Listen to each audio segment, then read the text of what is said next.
Last thing I want to talk to you guys about is a list of 10 essential items that you may want to think about purchasing now to prepare for the arrival of your baby. This isn't like, I'm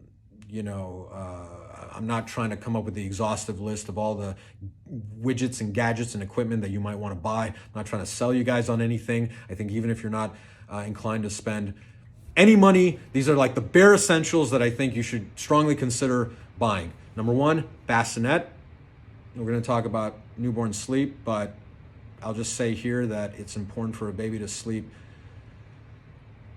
in its own bed space, flat on its back with no pillows or blankets. Look it up, read about it. They say back is best, on its back. And a bassinet is a good, small little bed type space that a newborn baby can make use of for the first 2 or 3 months before you move it over to a crib. You need a bassinet. Diapers is something you should consider buying now. They're pretty expensive, but I mean, you're gonna need them. You're gonna need to have them ready to go from nearly day one, so you might as well have them on hand now, especially as it gets closer to the due date. Wet wipes, a wipe warmer, because babies do much better with those wet wipes on their smelly, dirty butts when the wipe is warm rather than cold, the same way any of us would react if you had something really cold wiped against our tush. Diaper Genie, if you haven't heard of it, look it up. It's a little contraption that, easily it's like a trash can, self-contained trash can for dirty diapers, and you just cinch it up very easily. You throw it away when the sack gets full. You pop in a new sack, and you have it separate from the other trash cans or receptacles that you have in your house. Very useful. I would invest in a Diaper Genie. Sleep sacks for the naps.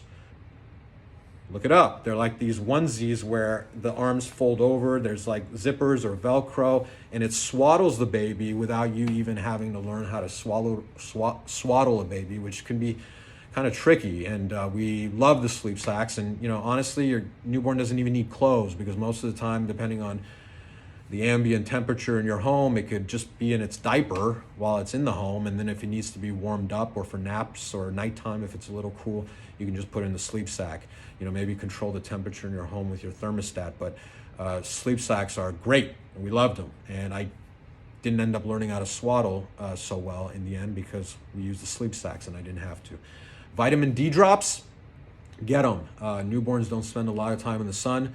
I think your pediatrician will tell you to do this anyway, but the newborn's probably not going to get enough sunlight. It's hard to get vitamin D from the foods we eat. And those vitamin D drops are going to be important for the teeth, the bones, brain development, a lot of other things. Breastfeeding pillow, maybe not strictly speaking essential, but very, very useful. And whatever you can do to make breastfeeding easier for mom and more likely to succeed, it is incumbent on you to do it. You may be able to use other pillows around the house to create the same support that helps facilitate the breastfeeding. But look at breastfeeding pillows. It's a worthy investment if it ends up helping. Maybe not. They're not all made the same. Maybe there's some breastfeeding pillows that aren't good. I'm not recommending one particular brand or another, but just look into it, because breastfeeding is that important. Sound machine or a white noise machine that makes the sounds of ocean waves or some other rhythmic, melodic, kind of noise that helps babies fall asleep and stay asleep, especially if you have a noisy street that you live next to, cars driving by in the middle of the night, or at all hours of the day, or garage doors opening or closing.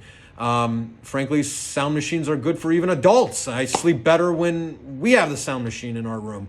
But we got it when our son was a baby, and we still use it to this day, even though he's 6 years old. It's a great thing. We talk more about that in the programs that I'm making on sleep, but look at that. Blackout curtains, not essential if the room that the baby is going to be napping in is dark or can be made dark. But the reason why I put it on this list is because it's very good to think about where your baby is going to nap, and whether the room is quiet, whether it's dark, whether it's relatively cool, whether it's going to be comfortable in those ways so that the baby can take good naps. Like all humans, babies sleep better when the room is quiet, when it's dark, and when it's cool. The room that, we had our kid in the living room in a bassinet, and we had this command center set up when he was born. 2-3 months in, we moved him over to the other room, where his actual room, and we where the crib was, and we realized that, you know, the way the sun set in the afternoons, that room was light as hell. And even with the curtains closed, it was way too bright. It was going to be hard for him to nap. So that day, in a mad scramble, I went out to the store and we bought blackout curtains and I installed them, and we use them to this day.